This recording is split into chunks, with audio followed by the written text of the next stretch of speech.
The movie is here, Brie Larson. Come on down, Brie.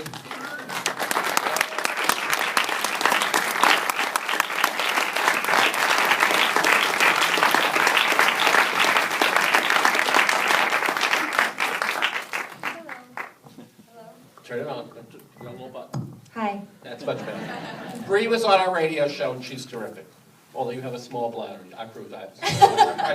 We talked about that. I did have to stop the car on the way here to go to the bathroom. Well, I really enjoyed the film. Tell people your background a little bit. You know, what you've done before, and then we'll talk about the movie. Oh, I'm an actor. And what movies have we seen you in? Where have they seen you? It doesn't matter. I was just in some comedies before, nothing that was like a lead. This was my first lead role. Okay. Well, you're in every scene of this movie. So what was that There's like? one that I'm not in. Oh, yeah, but come on. Yeah. You are the movie. Everybody's really good in the movie, but you're carrying... What, is there a lot of pressure? Well, I mean, you're in it. I mean, you're in every scene. Yeah, there's a lot of pressure. Did you like that? Yeah. I think it was something that I was afraid to do before, but I realize now that it just took the right material. I took a story and a script that came my way that I believe in so much, and I cared so much about the story being told honestly that I just had to do it. Mm-hmm. Did you spend time in one of these homes to get to see how it really works and to meet some kids that have these kind of problems? Yeah, I did. How long did you do that for? I don't think I'm really allowed to talk about how long I was there because it's technically not really legal, but I did get to have quite a bit of time, enough time that I had a very emotional and overwhelming and impactful experience by it, and it very much informed who Grace is. Mm-hmm. And the people, the actors in the film, do they all have a lot of experience that play the kids? Because they're all terrific. They kind of vary in degree. Caitlin, who plays Jaden, is a very well-seasoned actor. She's fantastic. She's actually on a show called Last Man Standing, which is, I think, a sitcom, so Right. very talented in many different directions. But then on the opposite end of the spectrum, you have Keith, who plays Marcus, and that was his first. He had done one other thing, which was the short version of Short Term 12, where he played kind of a similar character, but not the same one. But most of the other kids, it was their first job. What does Short Term 12 mean? That's how you how do you classify the type of the foster care facility. So short term means it's a short term facility versus long term. And then 12 is the level of care that the kids need. 14 is the highest. So these are pretty at-risk kids. They're at-risk damaged kids. Mm-hmm. Yeah, it's really interesting. Where did you shoot the movie and how long was the shoot? We shot outside of Los Angeles, and it was a 20-day shoot. That's fast. It is fast. Yeah. Now, how successful has the film been? It's been in film festivals, so tell people about that. I don't want to. Yeah, you have to. That's why you're here. No, You you're can blow supposed your to own say horn. that. No, be like my parent and you talk about that stuff. Like, I'm don't not make old me enough to be do your it. parent. It I'm just crappy seems like I'm grandfather. self-centered. Like, well, we won this. Well, that's okay. Hey, I came in third in the concocted desert song. Okay, well, I'm just telling you. These Blow your horn a little bit. I'm Come not on. going to blow my horn. I'm going to talk about the film and how great the film is doing. It has nothing to do with me. How great is the film doing despite the fact that you starred it? Thank you. It has nothing to do with me being in the movie, but the film premiered at South by Southwest, and we won the Grand Jury Prize, which is, as far as I know, that's the one to get. I didn't really realize it at the time. I was just excited that we won anything, and then I found out we won quite a good one. We got a belt buckle. And then we also won the Audience Award, and since then we've kind of won the Audience Award at pretty much every film festival we've played at. I won an award. I won Best Actress at the Locarno Film Festival, which is Switzerland Film Festival, which Did is you hear that? Best Actress, Best Actress. means a lot because it's one of the most impactful experiences I've ever had in my life was playing the movie to Switzerland, and it was 3,000 people, and it's a combination. It had 3 sets of subtitles because they take everyone as they are, and it was just amazing. So I was really appreciative that even a country that speaks every language except English, that they were able to appreciate the film. Yeah. Playing a character like Grace, is this the most serious character you've ever played? No, not really. I mean, it depends on what you consider serious. I think you see, this is the most complicated character I've probably played that you see on the most screen time as a complicated character. But I've played characters that are a little more troubled. Okay, because Grace has many layers, and you show that.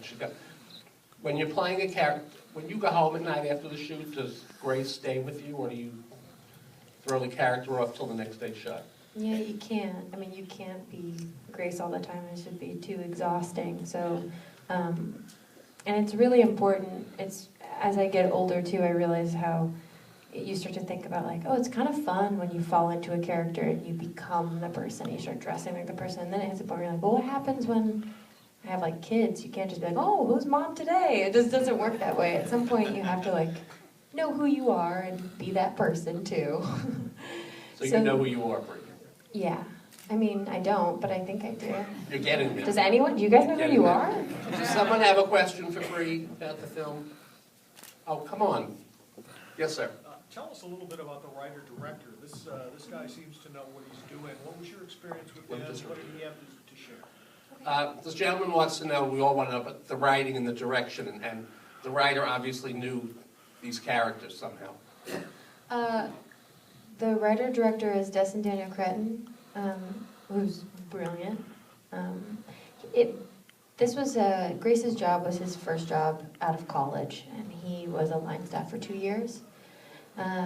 And he went to film school, and I hope I'm saying this all right. I'm sorry, Destin, if you watch this and you're like, Brie. He went to school in San Diego, and I think his short film was his thesis, which was Short Term 12, the short film. And the film went on to premiere at Sundance, and it ended up winning a jury prize there.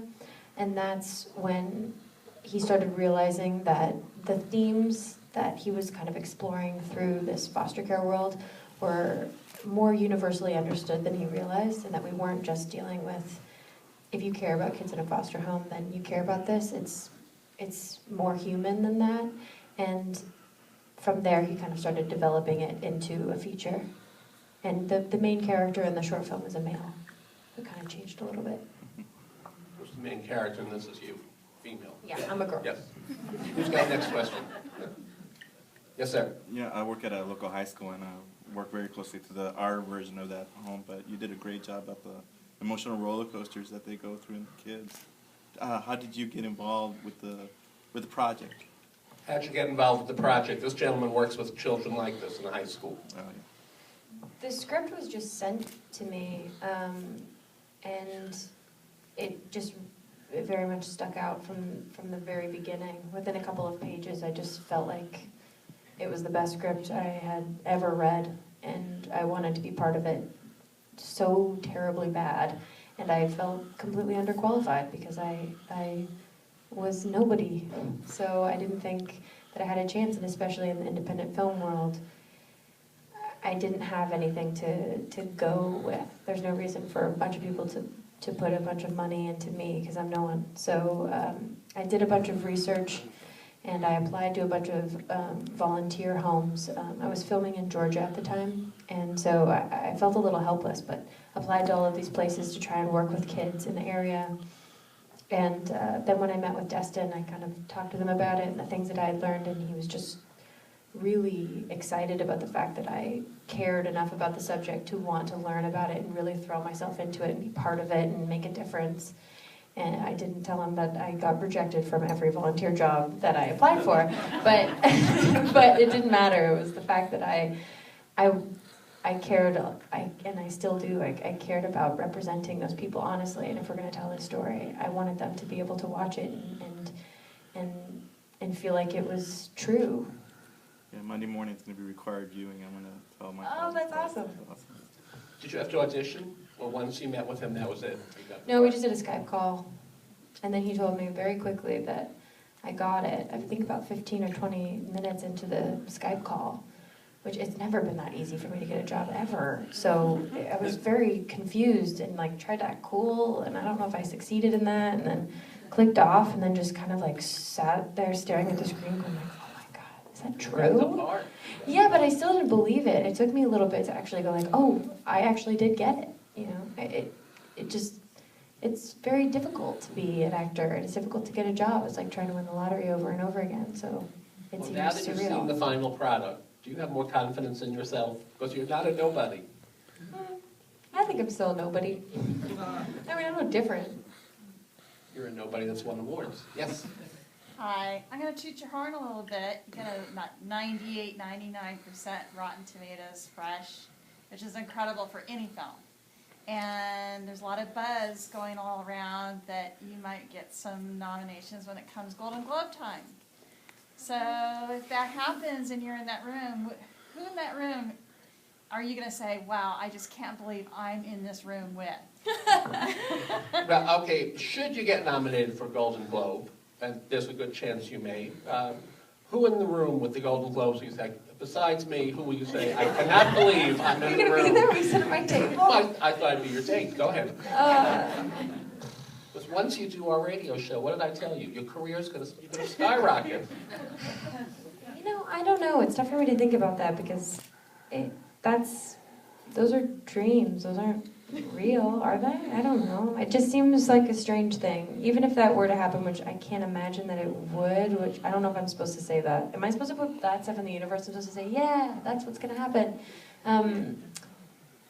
I really loved Gravity this year. So the Gravity table will be the one that I want to observe. This is the best. This is the best movie. It's like, you don't need to go to therapy. Just go see that movie. Just remember, Pia Zadora got a Golden Globe. She's like, who? Who? Yeah, Pia. She got the greatest newcomer in Hollywood, and then she disappeared. Because, her husband at the time bought her the award.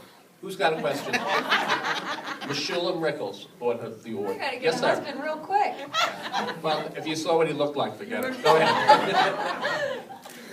So what sort of combination of your insight and the direction and the writing went into your interactions with kids? How much of that was scripted? How much was that inspiration on your part? How much was your interaction with the kids in the film on the page, on the script, and how much was just you doing what you wanted to do?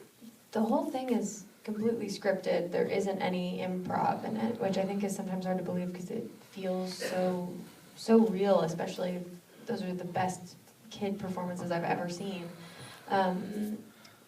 But Destin really encouraged me before we started shooting to take on the role of leader, just like how Grace is in control of the kids in the film, to do that off screen as well, and to position myself as someone that these kids can look up to, and that was a very easy thing that happened kind of naturally, just because I'm the oldest person that's an actor on set, and I'm in scenes with all of them, and it was great because it gave me this feeling that I was being observed, and I very much remember, because I started acting when I was really young, that I remember every person who talked down to me, and I remembered every person that talked to me like I was a real actor and gave me encouragement, and I wanted to be a good story for those kids. I didn't want to be the traumatizing event that I remember, and so I put all of my past experiences into it and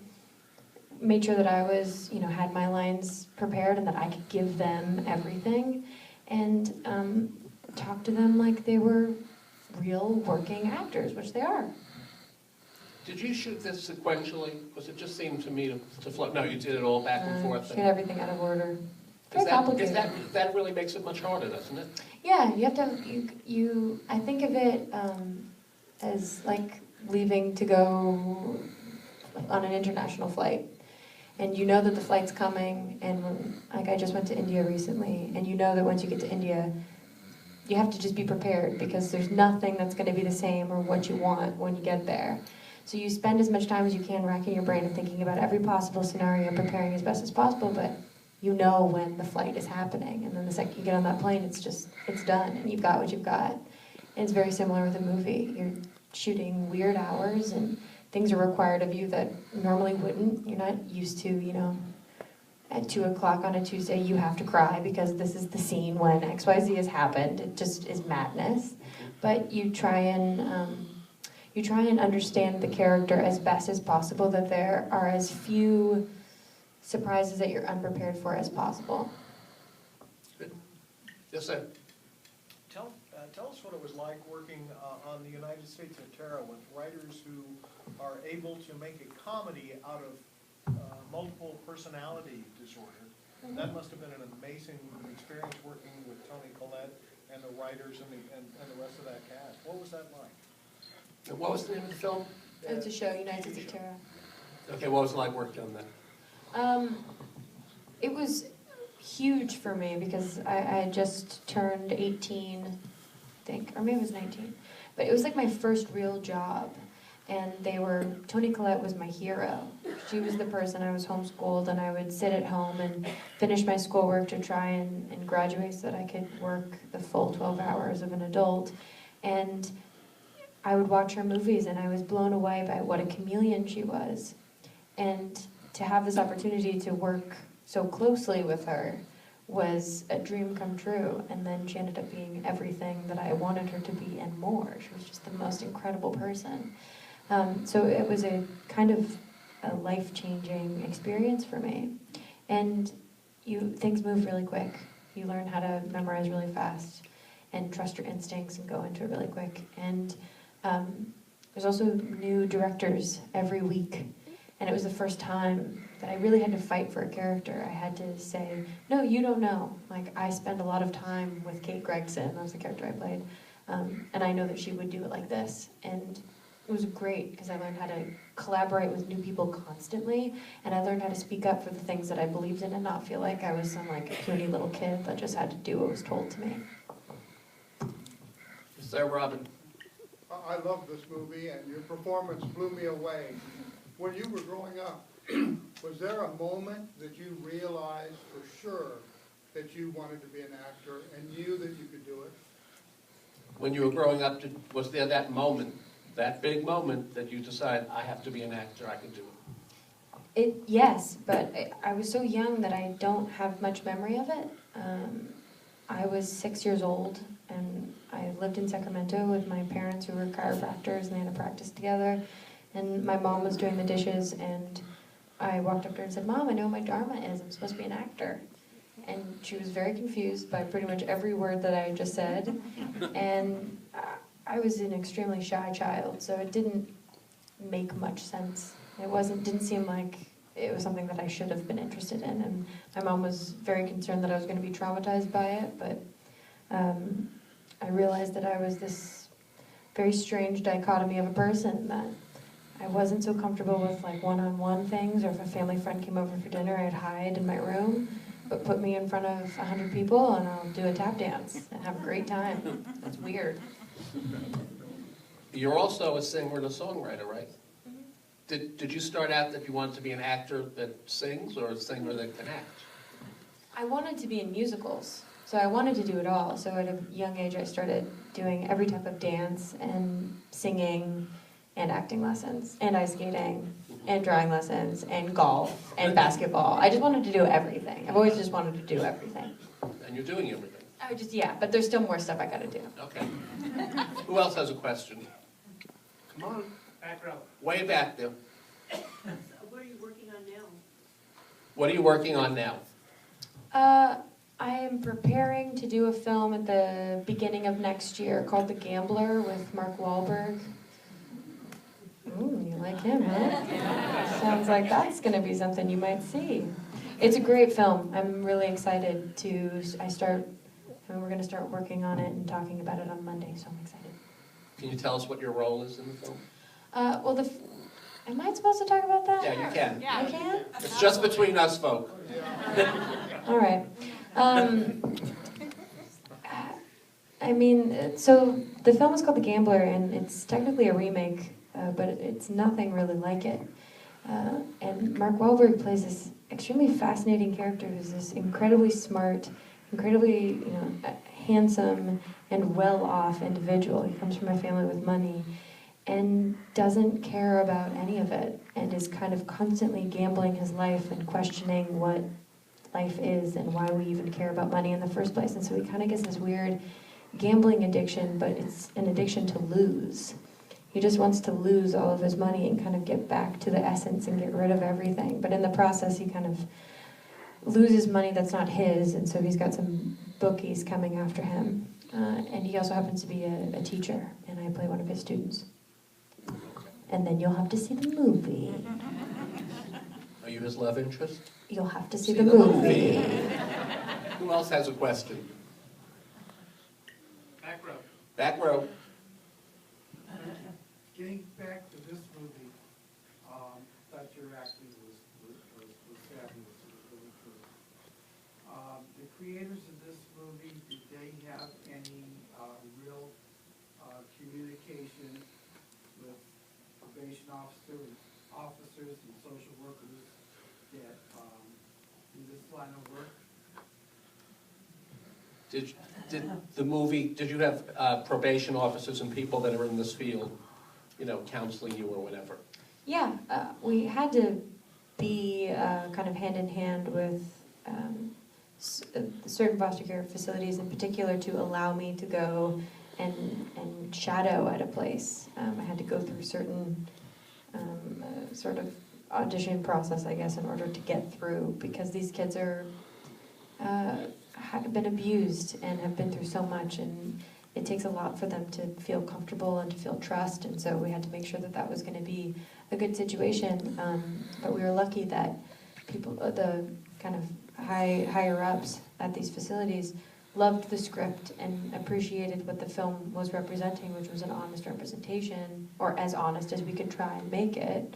And they were very encouraging. And still, since the film has come out, we've been working with a lot of foster care facilities and trying to, in many different ways, bring awareness to this issue, kind of get people talking about a system that it doesn't work perfectly, and perhaps give the opportunity to those that are more well-versed on the subject to talk about it, and maybe even use this as a way to show that, of how it works and how it fails. It's been really exciting. It's been really inspiring to hear the stories from other line staff who have watched the film, and it brings them back, or those that are now out of these facilities that are able to talk about it. And it's great. It's not all the time that you get to be part of a film that really represents something honest to people. Is it usual, your character Grace was obviously a damaged child. Is it usual for someone like that to become the person that works in one of these homes? I don't think that it's across the board, but it's definitely something that's happening.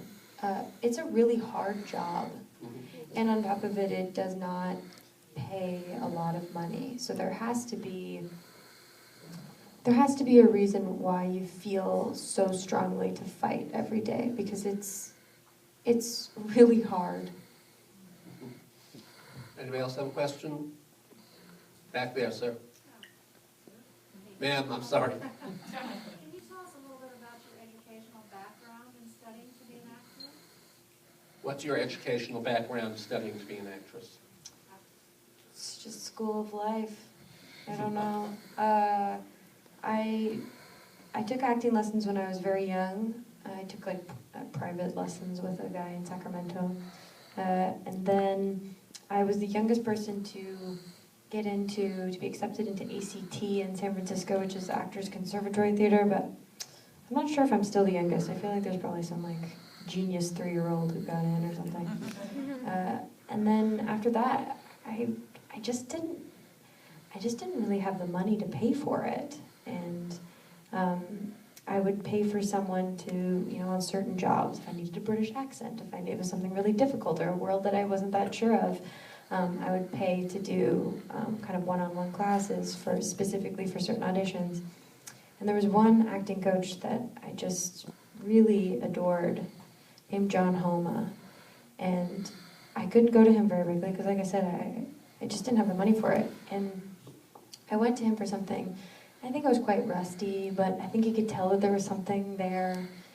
And he just kind of railed on me. I was like, why don't you really take this seriously and go to class? It doesn't make any sense.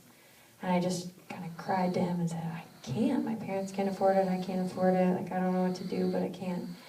And he grabbed me and gave like one of the hardest and tightest hugs I've ever had. And he said, don't ever let money get in the way of this.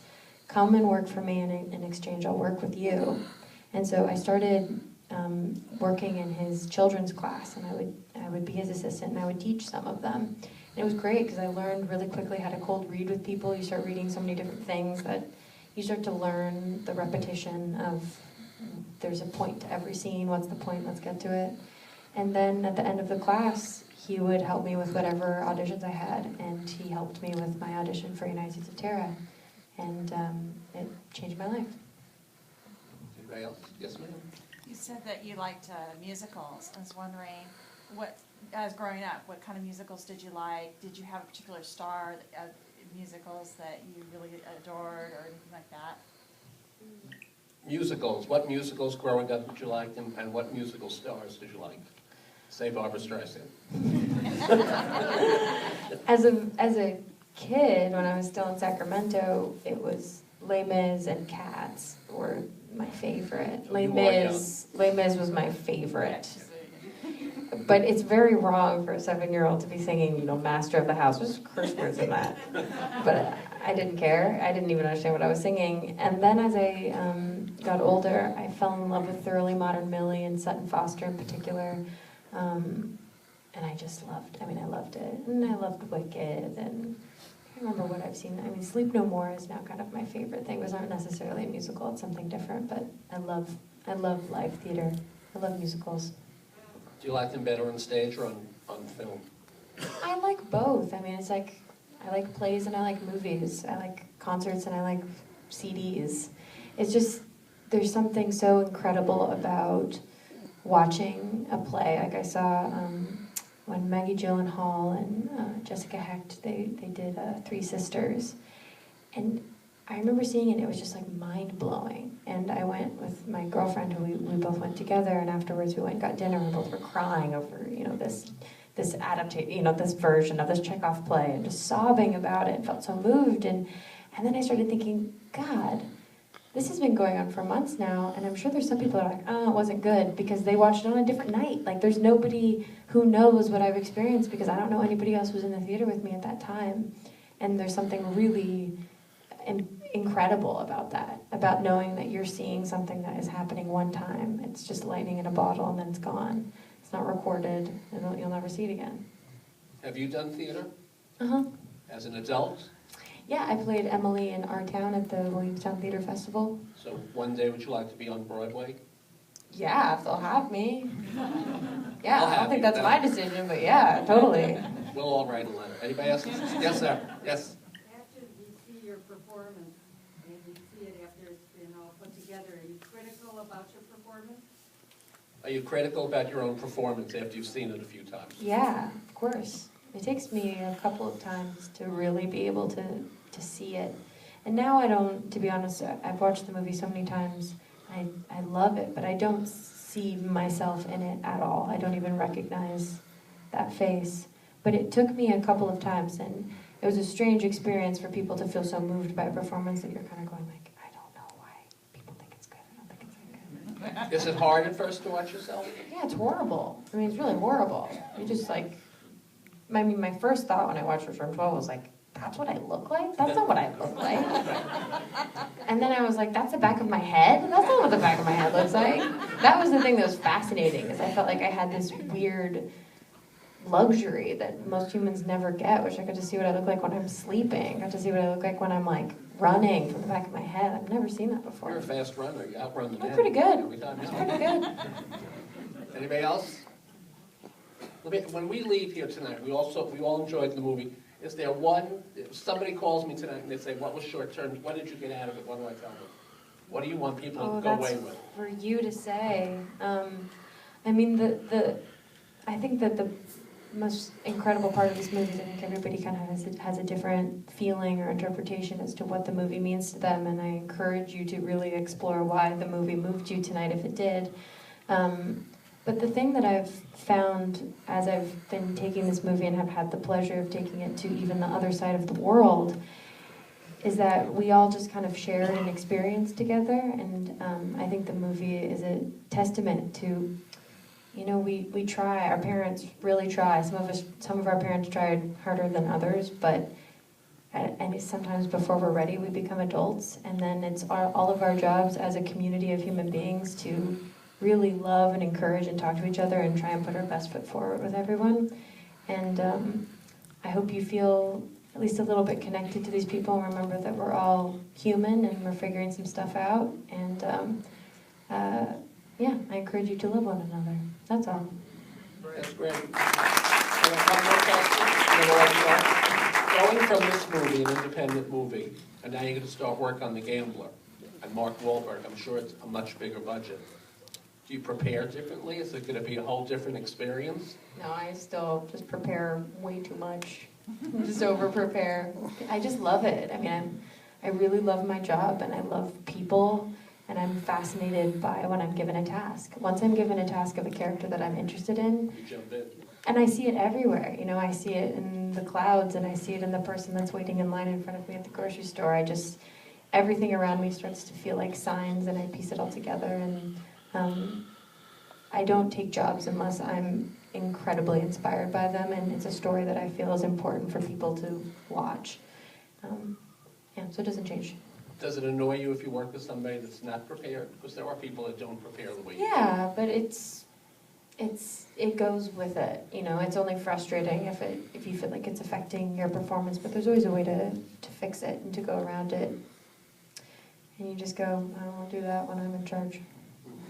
Well, I think we all want to thank you. We all love the movie. We think Thank you were you. great.